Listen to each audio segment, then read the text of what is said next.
एक बार फिर से मेरे ईडू एक्स्ट्रा यूट्यूब चैनल में आपका स्वागत है। फ्रेंड्स, अगर आप मेरे चैनल पर नए आए हों तो इसे सब्सक्राइब कर लें ताकि इस तरह के वीडियो की जानकारी आपको मिलती रहे। तो चलिए आज के वीडियो शुरू करते हैं। फ्रेंड्स, यहाँ पर दिए गए सवाल एग्जाम में अक्सर पूछे जाते हैं, तो इस वीडियो को अंत तक जरूर देखें। तो चलिए आज यहाँ शुरू करते हैं। आपका फर्स्ट क्वेश्चन दिया गया है, सुमेर अभिलेख में नाविकों का देश कौन था? ऑप्शन है मेलुहा, मगान, दिलमून, इनमें से कोई नहीं। तो फर्स्ट का हो जाएगा ऑप्शन नंबर ए यानी कि मेलुहा। ठीक है, सुमेर अभिलेख में नाविकों का देश मेलुहा था। ठीक है।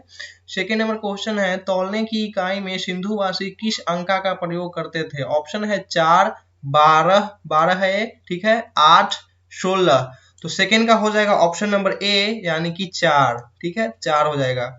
थर्ड नंबर क्वेश्चन है, चान्हुद्रो उत्पादन केंद्र था? ऑप्शन है मुहर, मनका, वस्त्र, मूर्ति। तो थर्ड का हो जाएगा ऑप्शन नंबर बी यानी कि मनका। चान्हुद्रो का उत्पादन केंद्र जो था मनका का उत्पादन केंद्र था। ठीक है। फोर्थ नंबर क्वेश्चन है, अशोक का शासन काल था? ऑप्शन है 70 से 230 ईसा पूर्व, 269 से 232 ईसा पूर्व, 260 से 240 ईसा पूर्व, कोई नहीं। तो 4 का हो जाएगा ऑप्शन नंबर बी यानी कि 269 से 232 ईसा पूर्व। अशोक का शासनकाल था 269 से 232 ईसा पूर्व। आगे बढ़ते हैं।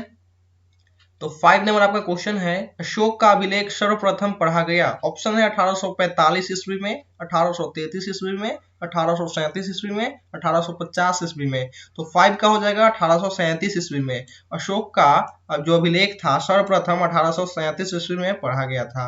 आगे बढ़ते हैं। तो मुद्रा राक्षस का लेखक कौन था? ऑप्शन है कौटिल्य, विष्णु ईमा, हरिसेन, विशाखदत्त। तो 6 का हो जाएगा ऑप्शन नंबर डी यानी कि विशाखदत्त। मुद्रा राक्षस का लेखक पूछेगा तो आप विशाखदत्त टिक कीजिएगा, विशाखदत्त। ठीक है। आगे है, अंग जनपद की राजधानी कहाँ थी? ऑप्शन है पाटलीग्राम, विराटनगर, चंपा, वैशाली। तो 7 का हो जाएगा ऑप्शन नंबर सी यानी कि चंपा। ठीक है, अंग जनपद की राजधानी चंपा थी, अंग जनपद की राजधानी चंपा थी। ठीक है। आगे बढ़ते हैं। 8 नंबर क्वेश्चन है, द्विज के अंतर्गत कौन कौन है? ऑप्शन है प्रथम 2 वर्ण, प्रथम 3 वर्ण, प्रथम एवं चतुर्थ वर्ण, सभी वर्ण। तो 8 का हो जाएगा ऑप्शन नंबर बी यानी कि प्रथम 3 वर्ण। प्रथम 3 वर्ण द्विज के अंतर्गत आते हैं, द्विज। ठीक है, पूरे 4 वर्ण होते हैं, पूरे 4 वर्ण होते हैं, उसमें से जो प्रथम 3 वर्ण है वो द्विज के अंतर्गत आते हैं, याद रखिएगा, द्विज। ठीक है। आगे बढ़ते हैं। तो 9 नंबर आपका क्वेश्चन है, पुरुष सूक्त का उल्लेख किस ग्रंथ में है? ऑप्शन है अथर्ववेद में, सामवेद में, यजुर्वेद में, ऋग्वेद में। तो 9 का ऑप्शन नंबर डी हो जाएगा यानी कि ऋग्वेद में। ठीक है, ऋग्वेद में पुरुष सूक्त का उल्लेख मिलता है। आगे बढ़ते हैं। तो 10 नंबर आपका क्वेश्चन है, समुद्रगुप्त किस वंश का शासक था? ऑप्शन है मौर्य वंश, गुप्त वंश, हर्षक वंश, इनमें से कोई नहीं। तो 10 का हो जाएगा ऑप्शन नंबर बी यानी कि गुप्त वंश। ठीक है, गुप्त वंश। समुद्रगुप्त जो था गुप्त वंश का शासक था, गुप्त वंश का शासक था। ठीक है। आगे बढ़ते हैं। तो 11 नंबर आपका क्वेश्चन है, शास्त्रों के अनुसार राज करने का अधिकार था? मतलब शास्त्रों के अनुसार राज करने का किसको अधिकार था? ठीक है, ऑप्शन देखते हैं। ऑप्शन है क्षत्रियों को, ब्राह्मणों को, वैश्य को, शूद्र को। तो 11 का हो जाएगा ऑप्शन नंबर ए यानी कि क्षत्रियों को। ठीक है, मतलब शासन वही कर सकता है, शासन वही कर सकता है जो क्षत्रिय होगा, जो क्षत्रिय होगा। ठीक है, बाकी जो भी है, ब्राह्मण है, वैश्य है, शूद्र है, उनको शासन करने का अधिकार नहीं है। ठीक है, ऐसा है। आगे बढ़ते हैं। तो 12 नंबर आपका क्वेश्चन है, कार्ले के चैत्य का किससे निर्माण करवाया? ऑप्शन है ईंटों से, पहाड़ी चट्टानों से, पत्थर से, संगमरमर से। तो 12 का हो जाएगा ऑप्शन नंबर बी यानी पहाड़ी चट्टानों से। ठीक है, कार्ले के चैत्य का पहाड़ी चट्टानों से निर्माण कराया गया। आगे बढ़ते हैं। तो 13 नंबर आपका क्वेश्चन है, बौद्धों के लिए सबसे पवित्र स्थल है? ऑप्शन है स्तूप, विहार, चैत्य, इनमें से कोई नहीं। तो बौद्धों के लिए सबसे पवित्र स्थल स्तूप है। ठीक है, स्तूप। आगे बढ़ते हैं। 14 का आपका क्वेश्चन है, राजनामा के नाम से किस ग्रंथ का फारसी अनुवाद किया गया? ऑप्शन है रामायण, महाभारत, गीता, उपनिषद। तो 14 का हो जाएगा ऑप्शन नंबर ब यानी कि महाभारत। ठीक है, राजनामा के नाम से महाभारत का अनुवाद किया गया था, वो भी फारसी में। ठीक है, फारसी में अनुवाद किया गया था। आगे बढ़ते हैं। तो 15 नंबर आपका क्वेश्चन है, गुलबदन बेगम ने किसके आग्रह पर हुमायूंनामा लिखा? गुलबदन बेगम ने किसके आग्रह पर हुमायूंनामा लिखा? ऑप्शन है अकबर, हुमायूं, बाबर, अबुल फजल। तो 15 का हो जाएगा ऑप्शन नंबर अ यानी कि अकबर। ठीक है, अकबर के आग्रह पर ही गुलबदन बेगम ने हुमायूंनामा लिखा था, गुलबदन बेगम ने हुमायूंनामा अकबर के आग्रह पर ही लिखा था। आगे बढ़ते हैं। तो क्वेश्चन है विजयनगर राज्य की स्थापना कब हुई। ऑप्शन है 1326 ईस्वी में, 1336 ईस्वी में, 1339 ईस्वी में, 1359 ईस्वी में। तो 16 का हो जाएगा ऑप्शन नंबर ब यानी कि 1336 ईस्वी में।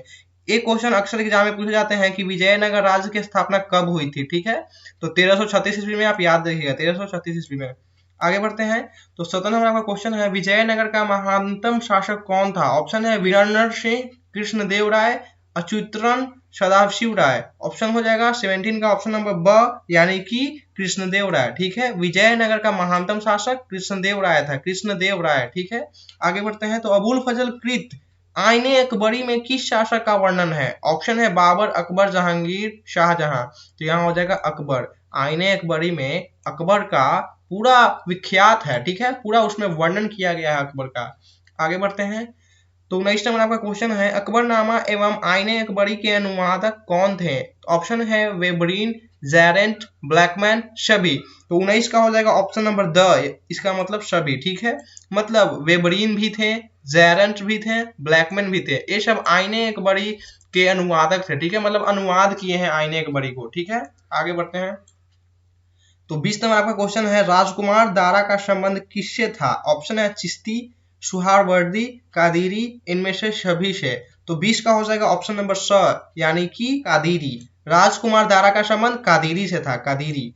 आगे बढ़ते हैं। तो 21 नंबर आपका क्वेश्चन है सूफी मत की फिरदौसी शाखा निम्न में से कहां सबसे अधिक पनपी। ऑप्शन है बंगाल, उड़ीसा, दिल्ली, बिहार। तो हो जाएगा 21 का द यानी कि बिहार, ठीक है। सूफी मत की जो फिरदौसी शाखा थी, फिरदौसी शाखा, वो सबसे ज्यादा बिहार में पनपी, ठीक है, सबसे अधिक बिहार में पनपी। आगे बढ़ते हैं। तो 22 नंबर आपका क्वेश्चन है इब्न बतूता किस देश का यात्री था। ऑप्शन है मोरक्को, मिस्र, तुर्की, ईरान। तो यहाँ हो जाएगा मोरक्को। इब्न बतूता मोरक्को का यात्री था, ठीक है। एक क्वेश्चन एग्जाम में अक्सर पूछे जाते हैं कि इब्न बतूता कहाँ का यात्री था, ठीक है, तो मोरक्को याद रखिए। आगे बढ़ते हैं। तो 23 नंबर आपका क्वेश्चन है मध्ययुगीन यात्रियों का सरताज किस यात्री को कहा जाता है। ऑप्शन है al Biruni, Marco Polo, Bernier, Ibn Battuta. तो 23 का हो जाएगा ऑप्शन नंबर ब यानी कि मार्को पोलो, ठीक है, मार्को पोलो। मध्ययुगीन यात्रियों का सरताज मार्को पोलो को कहा जाता है, ठीक है। आगे बढ़ते हैं। तो 24 नंबर आपका क्वेश्चन है हुमायूं के दरबार में कौन अफ्रीकी यात्री भारत आया। ऑप्शन है अब्दुल रज्जाक, अल बरूनी, बर्नियर, इनमें से कोई नहीं। तो 24 का हो जाएगा ऑप्शन नंबर द यानी कि इनमें से कोई नहीं। मतलब हुमायूं के दरबार में नहीं बर्नियर आया, नहीं अल बरूनी आया, नहीं अब्दुल रज्जाक आया, ठीक है, तो इनमें से कोई नहीं आया होगा।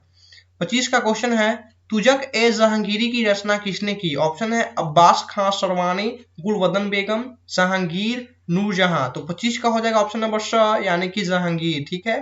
मतलब तुजुक ए जहांगीरी जो है, जो ऑटोबायोग्राफी है, उसे जहांगीर नहीं लिखी है, ठीक है, जहांगीर नहीं लिखी है, यहाँ होगा जहांगीर, ठीक है, जहांगीर नहीं लिखी है। आगे बढ़ते हैं। तो 26 नंबर आपका क्वेश्चन है अकबर का वजीर था, अकबर का वजीर था। ऑप्शन है बैरम खां, मुनीम खां, टोडरमल, अब्दुल रहीम। तो 26 का हो जाएगा ऑप्शन नंबर अ यानी कि बैरम खां। मतलब अकबर का वजीर बैरम खां था, याद रखिएगा। आगे बढ़ते हैं। तो 27 नंबर आपका क्वेश्चन है कॉर्नवालिस कोड बना, मतलब कब बना। 1797 में कि 1793 में कि 1805 में कि 1775 में। तो 27 का हो जाएगा ऑप्शन नंबर बी यानी कि 1793 में, ठीक है। 1793 में ही कॉर्नवालिस कोड बना था, कॉर्नवालिस कोड, ठीक है। आगे बढ़ते हैं। तो 28 नंबर आपका क्वेश्चन है जमींदारी प्रथा भारत के किस राज्य में लागू हुआ। ऑप्शन है बंगाल, मद्रास, बंबई, कोई नहीं। तो 28 का हो जाएगा ऑप्शन नंबर ए यानी कि बंगाल, ठीक है, बंगाल में जमींदारी प्रथा लागू किया गया था। 29 का क्वेश्चन है 1857 के विद्रोह के समय भारत का गवर्नर जनरल कौन था। ऑप्शन है डलहौजी, केनिंग, लीटन, रिपन। तो यहाँ हो जाएगा केनिंग। एक क्वेश्चन एग्जाम के लिए बहुत ज्यादा इंपॉर्टेंट है कि ये हमेशा पूछता है 1857 के विद्रोह के समय भारत का गवर्नर जनरल कौन था। तो याद रखिएगा लॉर्ड केनिंग। तो यहाँ लिखा गया है केनिंग, तो केनिंग टिक करेंगे, ठीक है। आगे बढ़ते हैं। तो 30 नंबर आपका क्वेश्चन है केनिंग से ठीक पहले भारत का गवर्नर जनरल कौन था। ऑप्शन है केनिंग, डलहौजी, मिंटो, कॉर्नवालिस। तो 30 का हो जाएगा ऑप्शन नंबर बी यानी कि डलहौजी, ठीक है। केनिंग के पहले डलहौजी था गवर्नर जनरल भारत का, ठीक है। आगे बढ़ते हैं। तो 31 नंबर आपका क्वेश्चन है प्लासी की लड़ाई किसके किसके बीच हुई। मतलब प्लासी का जो लड़ाई हुआ, प्लासी बंगाल में अवस्थित है, ठीक है, बंगाल में अवस्थित है प्लासी। तो यहाँ क्वेश्चन पूछ रहा है कि प्लासी की जो लड़ाई थी किसके किसके बीच लड़ी गई, ठीक है। ऑप्शन है क्लाइव और सिराजुद्दौला, क्लाइव और सिराजुद्दौला, यहाँ 2 बार क्लाइव और सिराजुद्दौला लिखा गया, ठीक है, कोई बात नहीं। उसके बाद है डलहौजी और सिराजुद्दौला, उसके बाद है इनमें से कोई नहीं, तो हो जाएगा 31 का ए, यानी कि क्लाइव और सिराजुद्दौला। जो प्लासी की लड़ाई लड़ी गई थी वो क्लाइव और सिराजुद्दौला के बीच में लड़ी गई थी, ठीक है। आगे बढ़ते हैं। तो 32 नंबर का क्वेश्चन है, बंगाल का सर्वप्रथम गवर्नर जनरल कौन था? गवर्नर कौन था, ठीक है, गवर्नर कौन था? ऑप्शन है क्लाइव, कैनिंग, रिपन, कॉर्नवालिस। तो 32 का हो जाएगा ऑप्शन नंबर ए, यानी कि क्लाइव, ठीक है। बंगाल का सर्वप्रथम गवर्नर जनरल क्लाइव था, क्लाइव, ठीक है। आगे बढ़ते हैं। तो 33 नंबर का क्वेश्चन है, सिराजुद्दौला के बाद बंगाल का नवाब कौन बना? मतलब कहने का मतलब है कि जब प्लासी का युद्ध हुआ तो सिराजुद्दौला को वहां से हटा दिया गया, तो उसके बाद सिराजुद्दौला के बाद कौन वहां का बंगाल का नवाब बना, ठीक है। ऑप्शन है सुजाउद्दौला, मीर जाफर, क्लाइव, कॉर्नवालिस। 33 का हो जाएगा ऑप्शन नंबर बी, यानी कि मीर जाफर, ठीक है। जब सिराजुद्दौला को वहां से हटाया गया तो मीर जाफर ही वहां का नवाब बना, ठीक है। आगे बढ़ते हैं। तो 34 नंबर आपका क्वेश्चन है, गेटवे ऑफ इंडिया का निर्माण कब हुआ? एक क्वेश्चन भी बहुत ज्यादा इंपॉर्टेंट है, एग्जाम में अक्सर पूछे जाते हैं कि गेटवे ऑफ इंडिया का निर्माण कब हुआ, ठीक है। तो इसे याद रखें, 1911 ईस्वी, 1911 ईस्वी, ठीक है। आगे बढ़ते हैं। तो 35 नंबर आपका क्वेश्चन है, गांधी जी ने अहमदाबाद से दांडी की यात्रा किसके लिए किया था? किस लिए किया था, ठीक है, किस लिए किया था? ऑप्शन है असहयोग आंदोलन, नमक कानून को तोड़ने के लिए, इरविन से समझौता करने के लिए, इनमें से कोई नहीं। तो ये आप भी जानते होंगे कि दांडी यात्रा किस लिए हुआ था, तो नमक कानून को तोड़ने के लिए हुआ था, ठीक है, नमक कानून को तोड़ने के लिए। आगे बढ़ते हैं। तो 36 नंबर का क्वेश्चन है, गांधी इरविन समझौता कब हुआ था? ये भी एग्जाम पर्पस के लिए काफी ज्यादा इंपॉर्टेंट है। गांधी इरविन समझौता, ठीक है, कब हुआ था? ऑप्शन है 1930, 1931, 1940, 1942। तो 36 का हो जाएगा ऑप्शन नंबर बी, यानी कि 1931, ठीक है। 1931 में गांधी इरविन समझौता हुआ था, याद रखिएगा 1931। आगे बढ़ते हैं। तो 37 नंबर आपका क्वेश्चन है, दूसरा गोलमेज सम्मेलन कब हुआ? दूसरा गोलमेज सम्मेलन कब हुआ? ऑप्शन है 1930, 1931, 1932, 1942। तो 37 का हो जाएगा ऑप्शन नंबर बी, यानी कि 1931, ठीक है। आगे बढ़ते हैं। तो 38 नंबर का क्वेश्चन है, मारो फिरंगी का नारा किसने दिया था? ऑप्शन है भगत सिंह, मंगल पांडे, बोस। बोस कहने का मतलब है सुभाष चंद्र बोस। उसके बाद है गांधी जी। तो 38 का हो जाएगा ऑप्शन नंबर बी, यानी कि मंगल पांडे। मंगल पांडे ने मारो फिरंगी का नारा दिया था, ठीक है, मारो फिरंगी को। आगे बढ़ते हैं। तो 39 नंबर क्वेश्चन है, भारत कब स्वतंत्र हुआ? ऑप्शन है 1947, 1948, 1949, 1950। तो ये आप भी जानते होंगे कि कब स्वतंत्र हुआ, 1947 ईस्वी में, ठीक है, 1947 ईस्वी। 39 का ए हो जाएगा। तो 40 नंबर क्वेश्चन है, स्वतंत्र भारत का अंतिम गवर्नर जनरल कौन था? ठीक है, अंतिम गवर्नर जनरल पूछता है। ऑप्शन है लॉर्ड कर्जन, लॉर्ड माउंटबेटन, सी राजगोपालाचारी, इनमें से कोई नहीं। तो यहाँ हो जाएगा सी राजगोपालाचारी, ठीक है। स्वतंत्र भारत का अंतिम गवर्नर जनरल सी राजगोपालाचारी था, ठीक है। ये एग्जाम में अक्सर पूछे जाते हैं, ठीक है, ये एग्जाम में अक्सर पूछे जाते हैं, तो एग्जाम के लिए बहुत ज्यादा इंपॉर्टेंट है। स्वतंत्र भारत का अंतिम गवर्नर जनरल, ठीक है, सी राजगोपालाचारी। तो फ्रेंड्स, आज के वीडियो में बस इतना ही। देखने के लिए आपका धन्यवाद।